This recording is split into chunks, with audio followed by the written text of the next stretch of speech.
స్కీముల్లో కూడా స్కామ్లు చేసే వ్యక్తి జగన్. సాగునీరు ఇస్తే చాలు రాయలసీమ రైతులు బంగారం పండిస్తారు. అనంతపురం జిల్లా అంటే నాకు ఎంతో ఇష్టం. అత్యంత తక్కువ వర్షపాతం ఉన్నది ఇక్కడే. కరువు జిల్లాను సస్యశ్యామలం చేయాలని తెదేపా హయాంలో సంకల్పించాం. కియా పరిశ్రమ తెచ్చి వేల మందికి ఉపాధి కల్పించాం. గొల్లపల్లి రిజర్వాయర్ను 18 నెలల్లో పూర్తి చేశాం. కియాలో ఇప్పటి వరకు 12 లక్షల కార్లు తయారయ్యాయి. దీనివల్ల ప్రత్యక్ష పరోక్షంగా 50,000 మందికి ఉద్యోగాలు వచ్చాయి. అనంతపురం జిల్లాలో బిందు, తుంపర సేద్యం మరింత పెరగాలి. 2014లో ఈ ప్రాంతం ఎలా ఉంది, ఇప్పుడు ఎలా ఉంది? మేము అధికారంలో ఉంటే సాగునీరు, పెట్టుబడులు, ఉపాధి పెరిగేవి. అహంకారంతో రాష్ట్రాన్ని విధ్వంసం చేసిన వ్యక్తిని ఇంటికి పంపాలి. స్కీముల్లో కూడా స్కామ్లు చేసే వ్యక్తి జగన్. విధంగా కృషి చేస్తాం. బెంగళూరు నుంచి చెన్నై వరకు ఒక ఇండస్ట్రియల్ కారిడార్ కింద ఒక నోటు కూడా అప్పుడు శాంక్షన్ అయింది. అది అతి లేదు, గతి లేదు. దానికి కూడా కృషి చేస్తాం. బెంగళూరు నుంచి హైదరాబాద్ వరకు, కర్నూలు వరకు ఇండస్ట్రియలైజేషన్ పెడతాం. బెంగళూరు ఎయిర్పోర్ట్ ఉంది, అనంతపూర్ పక్కన ఇంకొక ఎయిర్పోర్ట్ వస్తే బ్రహ్మాండంగా రాణిస్తుంది. పరిశ్రమలు వస్తాయి, తీసుకొస్తాం.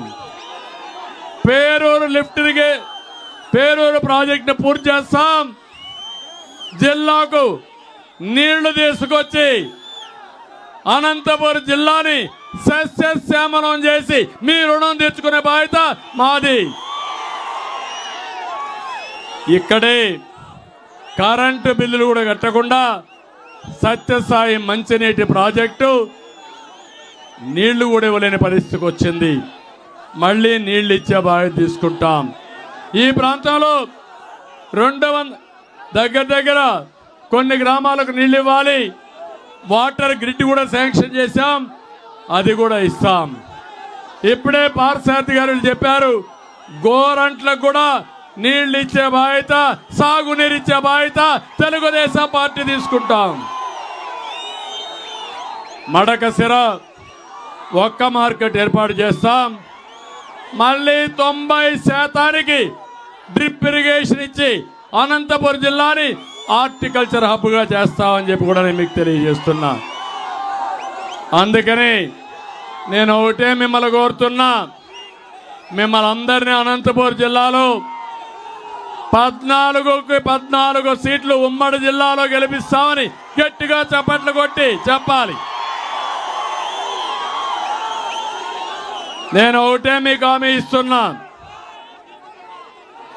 సంపద సృష్టించి సమిక్షేమం చేసి అభివృద్ధి చేసి పేదరికాన్ని పూర్తిగా నిర్మూలించడానికి మా దగ్గర ఒక బ్లూ ప్రింట్ ఉంది.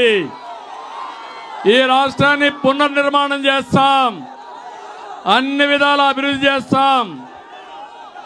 మంచి చేయాలనే తపన మాకుంది, సంకల్పం ఉంది, బాధ్యత ఉంది. మాకు కావాల్సింది మీ సహకారం.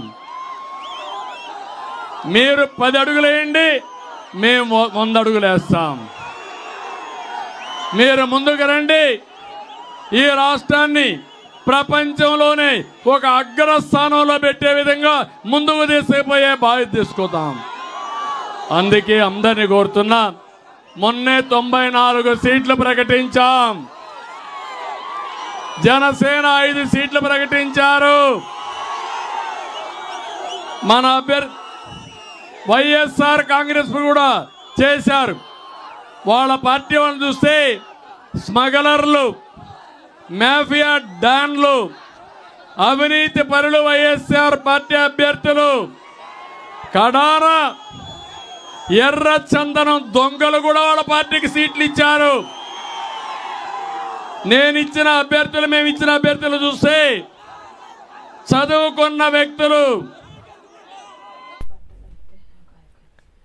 విశాఖ జనసేన విశాఖ జిల్లా అధ్యక్షుడు పంచకర్ల రమేష్ బాబు కామెంట్స్. పవన్ కళ్యాణ్ పై వైసీపీ నేతల వ్యాఖ్యలు ఖండిస్తున్నాం. కులాల కోసం మాట్లాడే పరిస్థితి రావడం దురదృష్టకరం. కాపులకి ఏం అన్యాయం చేస్తాడని చెప్పి పవన్ కళ్యాణ్ దూషిస్తున్నారు. కులాన్ని తాకట్టు పెడుతున్నది వైసీపీ నాయకులు కాదా అని నేను ప్రశ్నిస్తున్నాను. పవన్ కళ్యాణ్ గారికి ప్యాకేజీ తీసుకోవాల్సిన అవసరం లేదు. ఆయన సంవత్సరానికి 2 సినిమాలు తీసుకుంటే చాలు. ఆయన ప్యాకేజీ తీసుకోవాల్సిన అవసరం లేదు.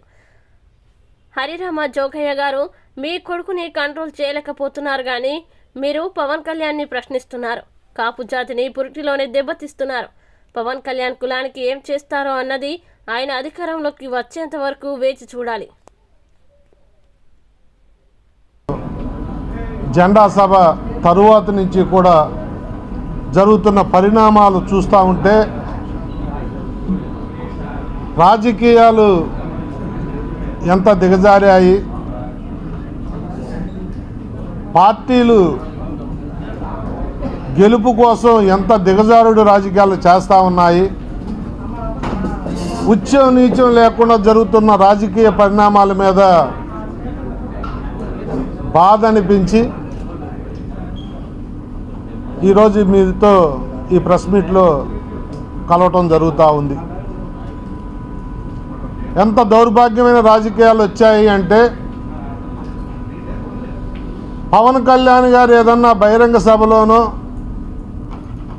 ఎక్కడన్నా మాట్లాడుతూ ఉన్నారు అంటే టీవీల దగ్గర కూర్చుని వైసీపీ నాయకులు ఆయన ప్రసంగం ముగిసిన వెంటనే ఒక్క నిమిషం కూడా అప్పటికే మీడియాను పిలుచుకుని మీడియా సమావేశాలు పెట్టి ఆయన్ని టార్గెట్ చేస్తున్న విధానం. ముఖ్యంగా నేను ఎప్పుడు కూడా కులాల గురించి మాట్లాడలేదు, కానీ రాజకీయాల్లో అన్ని కులాల వారు, అన్ని మతాల వారు, అన్ని వర్గాల వారు ఓటేస్తేనే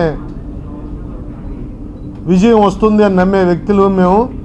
కులాల గురించి మాట్లాడాల్సి రావటం కూడా చాలా బాధతో ఉన్నప్పటికీ కూడా తప్పనిసరి పరిస్థితులు ఈ దుర్మార్గులు తెస్తూ ఉన్నారు. జగన్మోహన్ రెడ్డి ముఖ్యమంత్రి అయినప్పటి నుంచి కూడా, అంతకు ముందు ఉంది, తర్వాత ఎక్కువైపోయింది, ఏ కులం వారు మాట్లాడితే ఆ కులంతో తిట్టించటం, దాన్ని మరి అత్యుత్సాహంగా కాపులైతే అంబటి రాంబాబు అవ్వచ్చు, పేరుని నాని అవ్వచ్చు, గుడివాడ అమర అవ్వచ్చు, ఇంకా కొంతమంది వెంటనే పవన్ కళ్యాణ్ గారి మీటింగ్ అవగానే వీళ్ళేదో జాతిని ఉద్ధరించే వ్యక్తుల్లాగా కాపు జాతి మీద ఏదో టన్నులు వీళ్ళకి ప్రేమ ఉన్నట్టు, కాపులకు అన్యాయం జరిగిపోయింది, తక్కువ సీట్లు ఒప్పుకున్నారు, కాపులు తీసుకెళ్ళి చంద్రబాబు నాయుడు గారికి తాకట్టు పెట్టేశాడని చెప్పి అవాకులు చవాకులు పేలటం. వారి దుర్మార్గులారా, మీకు నేను ఒకటే చెప్తా ఉన్నాను, నిజంగా జాతి మీద ప్రేమ మీకు ఉండుంటే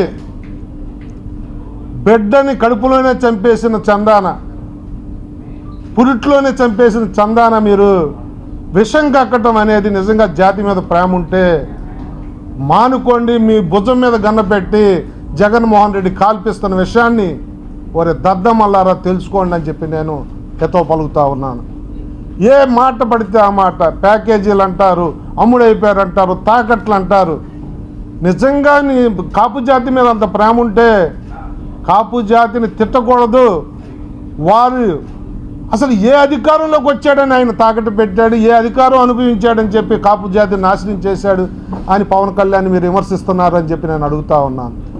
అధికారంలోకి వచ్చి అధికారంలో భాగస్వామి అయ్యి ఆయన ఏదైనా చేయకపోతే అనాలి, కానీ ఆయన అధికారంలోకి రాకూడదన్న ఒక ఎజెండాతో మీరు విషం కక్కడం అనేది జాతి మిమ్మల్ని క్షమిస్తుందా అని చెప్పి నేను అడుగుతా ఉన్నాను. జాతి ద్రోహుల్లారా, కుల ద్రోహుల్లారా, మీకు కులం గుణపాఠం చెప్పే రోజులు ముందు ఉంటున్నాయి.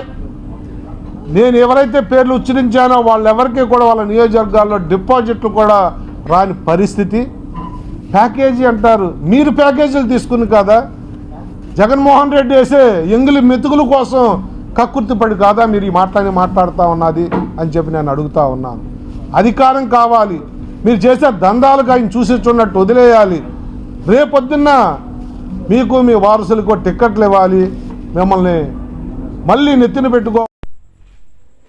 ఏపీకి ప్రత్యేక హోదా కాంగ్రెస్తోనే సాధ్యం. రాష్ట్రానికి ప్రత్యేక హోదా ఒక కాంగ్రెస్ పార్టీతోనే సాధ్యమని జిల్లా కాంగ్రెస్ పార్టీ నాయకులు తెలిపారు. ఈ మేరకు ముఖ్య కార్యకర్తల సమావేశంలో మాట్లాడుతూ తనని గెలిపిస్తే కేంద్రం మెడల్ వంచి ప్రత్యేక హోదా తీసుకువస్తామని చెప్పి ముఖ్యమంత్రి జగన్ ప్రజల్ని మోసం చేశారని అన్నారు. షర్మిల పీసీసీ బాధ్యతలు చేపట్టిన తర్వాత రాష్ట్రంలో కాంగ్రెస్ పార్టీకి మంచి ఆదరణ వచ్చిందని అన్నారు. వస్తున్న ఎన్నికల్లో కాంగ్రెస్ పార్టీని తిరిగి అధికారంలోకి తీసుకువస్తే ప్రత్యేక హోదాపై రాహుల్ గాంధీ తొలి సంతకం చేస్తారని అన్నారు. ప్రతి కార్యకర్త కాంగ్రెస్ గెలుపు కోసం కృషి చేయాలని, పార్టీకి పూర్వ వైభవం తీసుకురావాలని అన్నారు. ఈ కార్యక్రమంలో కాంగ్రెస్ నాయకులు, కార్యకర్తలు పాల్గొన్నారు. ఒక స్పెషల్ కేటగిరీ స్టేటస్ మీద నరేంద్ర మోడీ గారు 2014లో ఏ ప్రాంగణంలో అయితే వచ్చి ఆంధ్రప్రదేశ్ రాష్ట్రానికి 5 సంవత్సరాలు కాదు 10 సంవత్సరాలు ప్రత్యేక హోదా ఇస్తామని చెప్పి నరేంద్ర మోడీ గారు మాట ఇచ్చి తప్పినారో అదే ప్రాంగణంలో కూడా భారీ బహిరంగ సభ 50,000 మంది భారీ బహిరంగ సభ ఒకటి కూడా ప్రత్యేక హోదా కూడా మా మేనిఫెస్టోలో చేరుస్తామని చెప్పి సచిన్ పైలట్ గారు ముఖ్యమంత్రిగా వచ్చి ఆ సభ నిర్వహించడం జరిగింది. ఇవాళ విశాఖపట్నంలో అంటే 9వ తారీఖు మళ్ళీ గుంటూరులో ఒక సభ పెట్టుకోతున్నాం. రాజధానికి సంబంధించి కర్ణాటకకు సంబంధించినటువంటి డికే శివకుమార్ గారు కూడా 9వ తారీఖు గుంటూరులో వస్తారు. అమరావతి రాజధాని మీద ఒక డిక్లరేషన్ ఇస్తాం. దాని తర్వాత అంటే 11, 12, 13 ఈ 3 తారీఖుల్లో ఒక డేటు రేవంత్ రెడ్డి గారు మన తెలంగాణ ముఖ్యమంత్రి రేవంత్ రెడ్డి గారు కూడా విశాఖపట్నానికి వచ్చి ప్రధానంగా విశాఖపట్నానికి సంబంధించిన స్టీల్ ప్లాంట్ ఈ స్టీల్ ప్లాంట్ ప్రైవేటీకరణకు వ్యతిరేకంగా ఒక డిక్లరేషన్ కాంగ్రెస్ పార్టీ చేయబోతుంది. అదే కాకుండా విశాఖపట్నం అంటే ఉత్తరాంధ్ర రాయలసీమ జిల్లాలకు మన విభజన చట్టంలో ఉన్న హామీలు సంబంధించి ఏదైతే ప్యాకేజీలతో రిలీఫ్ ప్యాకేజీలతో ఆ ప్యాకేజీ సంబంధించి కూడా మాట్లాడతారు. అదేవిధంగా విశాఖపట్నం రైల్వే జోన్ ఈ ప్రధానంగా ఈ అంశాల మీద కూడా ఒక డిక్లరేషన్ రేవంత్ రెడ్డి గారు ఇక్కడ భారీ బహిరంగ సభ రైల్వే ఫుట్బాల్ గ్రౌండ్ లో కూడా ప్రాంగణంలో పరిశీలించడం జరిగింది. పర్మిషన్ కూడా పెట్టడం జరిగింది. అక్కడ ఒక భారీ బహిరంగ సభ 50,000 మందితో కూడా రేవంత్ రెడ్డి గారు కూడా వచ్చి ఆ సభలో ఈ డిక్లరేషన్ సంబంధించి 11, 12, 13 ఈ 3 తారీఖులో ఏదో ఒక తారీఖున ఒక సభ నిర్వహించబోతున్నాం. దానికి సంబంధించి ఇక కాంగ్రెస్ పార్టీ నాయకులు, కార్యకర్తలను కూడా సమాయత్తం చేయడానికి ఈ కార్యక్రమం ముఖ్య నాయకుల కార్యక్రమం ఏర్పాటు చేసింది.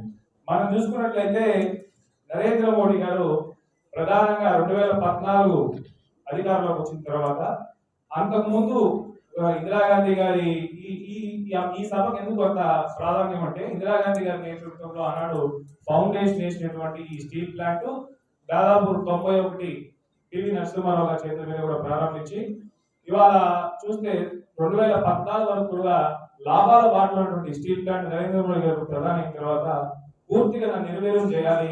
ఇక్కడ స్టీల్ ప్లాంట్ సంబంధించిన ఆస్తులు ఏదైతే ఉన్నాయో 23-24 వేల ఎకరాలు అంబానీలకు, అదానీలకు చౌక ధరకి 4 లక్షల కోట్ల విలువ చేసే ఈ ఆస్తిని కేవలం 10-20 వేల కోట్లకి అంబానీలకు, అదానీలకు కట్టబెట్టారు. దురుద్దేశంతో నరేంద్ర మోడీ గారు ఈ స్టీల్ ప్లాంట్ ని 7.2 మిలియన్ మెట్రిక్ టన్నుల కెపాసిటీ ఉన్నప్పటికీ కూడా కేవలం 3-4 మిలియన్ మెట్రిక్ టన్నుల కెపాసిటీలో రన్ చేసి దాన్ని నష్టాల బాటలో తీసుకెళ్లి ఇవాళ స్టీల్ ప్లాంట్ అమ్మే కార్యక్రమం చేస్తున్నారు. మీరు చూస్తే నిన్ననే 1116 రోజులైంది అక్కడ ఉన్నటువంటి కార్మిక సంఘాలందరూ కూడా ఈ స్టీల్ ప్లాంట్ పోరాటం చేస్తున్నారు. నిమ్మక నీరుతున్నట్టు ఈ కేంద్ర ప్రభుత్వం ఏమాత్రం చలనం లేకుండా దాని ఆ ప్రాసెస్ ఏదైతే ప్రైవేటీకరణ ప్రాసెస్ ఏదైతే ముందుకు సాగుతుంది. దీన్ని కాంగ్రెస్ పార్టీ తీవ్రంగా ఖండిస్తుంది. ఎందుకంటే కాంగ్రెస్ పార్టీ తెచ్చినటువంటి ఈ స్టీల్ ప్లాంట్ ఆనాడు ఎంతో మంది బలిదానాల ద్వారా 32 మంది చనిపోయినారు. 64 మంది ప్రజాప్రతినిధులు రిజైన్ చేసి పోరాటాలు సాధించినటువంటి ఈ స్టీల్ ప్లాంట్ ఎట్టి పరిస్థితుల్లో కూడా కాంగ్రెస్ పార్టీ ప్రైవేటీకరణ చేసేదానికి ఒప్పుకోదు. వైఎస్ షర్మిల గారు పిసిసి ప్రెసిడెంట్ వెంటనే ఈ స్టీల్ ప్లాంట్ కూడా రావడం జరిగింది. ఆనాడు కార్మిక సంఘాలందరితో కూడా మాట్లాడడం జరిగింది. దీనికి ఎట్టి పరిస్థితుల్లో కూడా కాంగ్రెస్ పార్టీ దీన్ని ప్రైవేటీకరణకు వ్యతిరేకంగా మేము మేనిఫెస్టోలో పెట్టబోతున్నాం. ఈ అంశాన్ని ఒక డిక్లరేషన్ రూపంలో పెద్ద సభ పెట్టి ఇది రేవంత్ రెడ్డి గారి నేతృత్వంలో చెప్పబోతున్నాం 11, 12 ఏదో ఒక తారీఖున. కనుక ప్రజలందరూ గ్రహించాల్సిన అవసరం ఉంది. ఇక్కడ ఉన్నటువంటి పార్టీలు మనకు విభజన చట్టంలో హామీలు ఏ ఒక్క హామీ కూడా నెరవేరినప్పటికీ కూడా మేము ప్రత్యేక హోదా రాలేదు, విభజన చట్టంలో హామీలు నెరవేర్చలేదు, విశాఖపట్నం రైల్వే జోన్ రాలేదు, అదేవిధంగా విశాఖపట్నం స్టీల్ ప్లాంట్ ప్రైవేటీకరణ చేస్తున్నారు, వెనకబడిన జిల్లాలో రాయలసీమ, ఉత్తరాంధ్ర గుండెల ప్యాకేజ్ రాలేదు, పోలవరం పూర్తి కాలేదు, స్పెషల్ స్టేటస్ రాలేదు, కడప స్టీల్ ప్లాంట్ రాలేదు. ఇవన్నీ కేంద్రం నుంచి రావాల్సిన అంశాలు ఇన్ని 10 సంవత్సరాల పెండింగ్ లో ఉన్నప్పటికీ కూడా ఇక్కడ ఉన్నటువంటి రాజకీయ పక్షాలు ప్రధానంగా జగన్మోహన్ రెడ్డి గారు కానివ్వండి, పవన్ కళ్యాణ్ కానివ్వండి, అదేవిధంగా చంద్రబాబు గారు, బీజేపీ అంటే బాబు జగన్ పవన్ పార్టీలాగా వ్యవహరించి ఈ మూడు పార్టీలు బీజేపీ వర్గాలు దొరుకుతున్నాయంటే ఆంధ్రప్రదేశ్ రాష్ట్రంలో రాజకీయ పరిస్థితులను ఒకసారి అర్థం చేసుకోవాల్సిన అవసరం. ఈ మూడు పార్టీలు బీజేపీ తొత్తుల్లాగా వ్యవహరించి ఇవాళ రాష్ట్రాన్ని అధోగతి పట్టిస్తున్నాయి. బీజేపీ వ్యతిరేకంగా మాట్లాడే దమ్ము ధైర్యం ఇక్కడ ఉన్నటువంటి మూడు పార్టీలు లేదు కనుకనే కాంగ్రెస్ పార్టీ షర్మిల గారి నాయకత్వంలో ఇవాళ ప్రశ్నించే గొంతుగా ప్రజలకు అండగా మనకు రావాల్సినటువంటి ప్రయోజనాలు సాధించడానికి ఇవాళ షర్మిల గారు కంకణం కట్టుకున్నారు. ఖచ్చితంగా ఈ కార్యక్రమాన్ని ఇక్కడ ప్రధానంగా విశాఖపట్నంలో ఉన్నటువంటి ప్రధానంగా ఈ ఉత్తరాంధ్ర జిల్లా ప్రజలందరూ గ్రహించాల్సిన అవసరం ఉంది. మీరందరూ కూడా ఈ సభలో పాల్గొనాలి.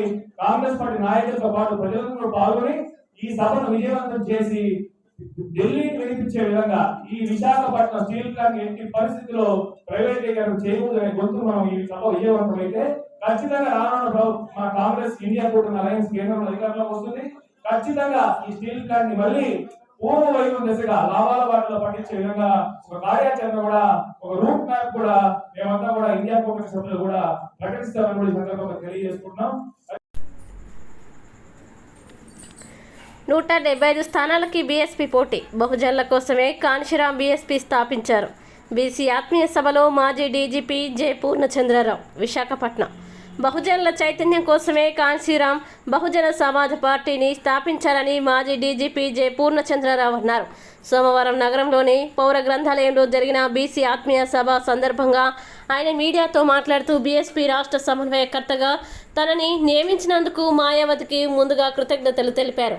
రాష్ట్రంలో 2 ప్రధాన పార్టీల 2 కులాల మధ్య రాజకీయ సంఘర్షణ జరుగుతుందన్నారు. కోట్లు ఇచ్చి ఓట్లు కొనుగోలు చేసే ధనవంతులు మాత్రమే ప్రధాన రాజకీయ పార్టీల్లో ఉంటూ ప్రజల్ని శాసిస్తున్నారని ఆవేదన వ్యక్తం చేశారు.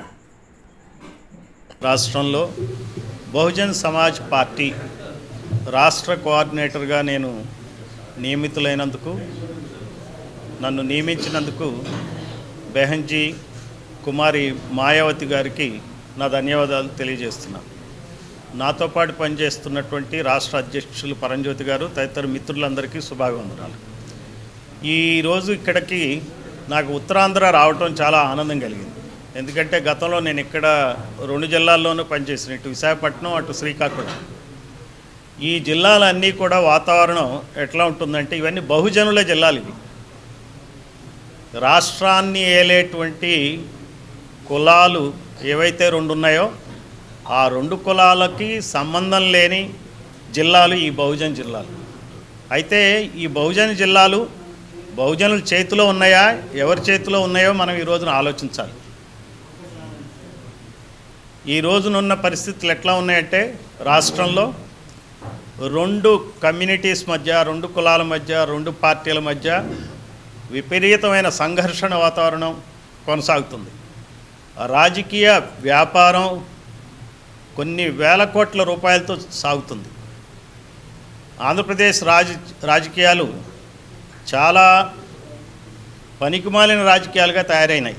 కొన్ని రాష్ట్రాలతో మనం కంపేర్ చేసుకుంటే మన రాష్ట్రంలో రాజకీయం అనేది చేయాలంటే కోట్ల రూపాయలు కావాలి. ఇక్కడ కోట్లు ఇచ్చి ఓట్లు కొనుక్కుని రాజకీయాలు చేస్తున్నారు. ఇక్కడ ధనవంతులే రాజకీయాల్లో ఉండగలరు, ధనవంతులైన కులాలే ఉండగలవు. ఇక్కడ ఈ రాష్ట్రంలో జరుగుతున్న అరాచకమైన పరిస్థితి ఏంటంటే, అప్రజాస్వామికమైన పరిస్థితి ఏంటంటే, ఇక్కడ ఉన్నది democracy is for the cast, by the cast, of the cast. ఇది కులం కోసం ప్రజాస్వామ్యం, కులం చేత ప్రజాస్వామ్యం, కులాల యొక్క ప్రజాస్వామ్యం. అంటే ఇది ప్రజాస్వామ్యమా కులస్వామ్యమా మనం ఆలోచించాలి. ఎందుకంటే ఇది ముఖ్యంగా ఈ కులస్వామ్య పద్ధతుల్లో పరిపాలన సాగటం వలన బాగా వెనకబడినటువంటి ప్రాంతమైనటువంటి బహుజనులు మన విశాఖపట్నం, విజయనగరం, శ్రీకాకుళం, ఉత్తరాంధ్ర మరింత ప్రమాదంలోకి నెట్టివేయబడింది. మనం ఈరోజు వైజాగ్ సిటీ కానీ తదితర ప్రాంతాలు కానీ చూస్తుంటే ఇక్కడ లేని కులాల వాళ్ళ పెత్తనంతో ఈ ప్రాంతం ఎంత అల్లకొల్లం అవుతుందో మనం చూస్తూనే ఉన్నాం. ఈ 2 కులాలు 2 పార్టీల చేతుల్లోనే మొత్తం ప్రభుత్వ వ్యవస్థ అంతా నడుస్తూ ఉంది, మీడియా వ్యవస్థ అంతా నడుస్తుంది, వ్యాపారాలన్నీ నడుస్తున్నాయి, భూములన్నీ వీళ్ళ చేతుల్లోనే ఉన్నాయి. మిగిలిందంతా ఏముందా అంటే చిన్న చిన్న ఉద్యోగాలు, క్లాస్ 4 ఉద్యోగాలు, ప్రైవేట్ ఎంప్లాయ్మెంట్లో కూడా క్లాస్ 4 ఇస్తారు ఇక్కడ బహుజనులకు. అంతేగాని అక్కడ మేనేజ్మెంట్ సీట్లో కూర్చునేది మాత్రం ఆ పై కులాల వాళ్ళే. మన రాష్ట్ర అసెంబ్లీని తీసుకుంటే మొత్తం మన అసెంబ్లీలో రెడ్లు 50 మంది ఎమ్మెల్యేలు ఉన్నారు, 17 మంది కమ్మాస్ ఉన్నారు. అంటే 67 మంది ఎమ్మెల్యేలు, 175 ఎమ్మెల్యేల్లో 67 మంది 2 కులాలకు చెందిన వాళ్ళే. వాళ్ళ జనాభా శాతం 10-11% కన్నా మించి ఉండదు. వారి జనాభా మా యాదవ్ సోదరులు ఉన్నారు, గౌడ్ సోదరులు ఉన్నారు, వాళ్ళకన్నా మించలేదు. కానీ మా యాదవ్ సోదరులకు కానీ గౌడ్ సోదరులకు కానీ ఉన్న సీట్లు 10-15, వీళ్ళకి 70 సీట్లు. అలానే ఎస్సీ సోదరులు 18% ఉన్నారు. 18% కూడా 29 సీట్లలో వాళ్ళని కుక్కేస్తున్నారు. వేరే సీట్లో పోటీ చేయడానికి వీల్లేని పరిస్థితి క్రియేట్ చేస్తున్నారు. ఎస్టీ సోదరులు దాదాపుగా 6-7% ఉన్నారు. ఈ 2 కులాల కన్నా ఎక్కువే ఉన్నారు, కానీ వాళ్ళని 7 సీట్లకే పరిమితం చేస్తున్నారు. ఏమంటున్నారంటే ఇది మీ సీటు, మీరు ఇక్కడ పోటీ చేయండి, అది ఓసీ సీటు, మీరు పనికిరారు. కానీ మరి ఫోటోగ్రాఫర్ల ఆధ్వర్యంలో క్యాండిల్ ప్రదర్శన. రావులపాలెంలో హత్యకి గురైన మదరవాడికి చెందిన ఫోటోగ్రాఫర్ సాయి పవన్ కళ్యాణ్ ఆత్మకి శాంతి చేకూరాలని Vizag photo and videographers association, Madhurawada photo and videographers association ఆధ్వర్యంలో శాంతిత క్యాండిల్ ప్రదర్శన కార్యక్రమం నిర్వహించారు. మహావిశాఖ 6వ వార్డు పరిధి శిల్పారామం జాతర వద్ద సోమవారం నిర్వహించిన కార్యక్రమంలో సుమారు 200 మంది ఫోటోగ్రాఫర్లు పాల్గొన్నారు. ఈ సందర్భంగా వైజాగ్ ఫోటోగ్రాఫర్స్ అధ్యక్షుడు మధు మాట్లాడుతూ, ఇలాంటి దుర్ఘటన జరగడం చాలా బాధాకరమని, రానున్న రోజుల్లో ఎటువంటి హాని జరగకుండా ఫోటోగ్రాఫర్లు అప్రమత్తంగా ఉండాలని, అదేవిధంగా హత్యకి గురైన బాధిత కుటుంబానికి ప్రభుత్వం తగు న్యాయం చేయాలని, అలాగే నిందితుల్ని కఠినంగా శిక్షించాలని కోరారు. మదరవాడ అధ్యక్షుడు నాగోతి నరసింహాయుడు మాట్లాడుతూ, కెమెరాల కోసం ఒక నిండు ప్రాణాన్ని బలి చేయడం సమంజసం కాదని, గతంలో కూడా విలువైన వస్తువుల కోసం ఫోటోగ్రాఫర్లపై అనేక చోట్ల భౌతిక దాడులు జరిగేవని, కానీ ఇప్పుడు హత్యలు చేసే స్థాయికి చేరుకుందని, కాబట్టి అవుట్ రోడ్ ఈవెంట్లోకి వెళ్ళే ప్రతి ఫోటోగ్రాఫర్ చాలా అప్రమత్తంగా ఉండాలని కోరారు. అనంతరం స్థానిక ఫోటో అండ్ వీడియోగ్రాఫర్లతో కలిసి బక్కనపాలెంలో గల బాధిత కుటుంబాన్ని పరామర్శించారు.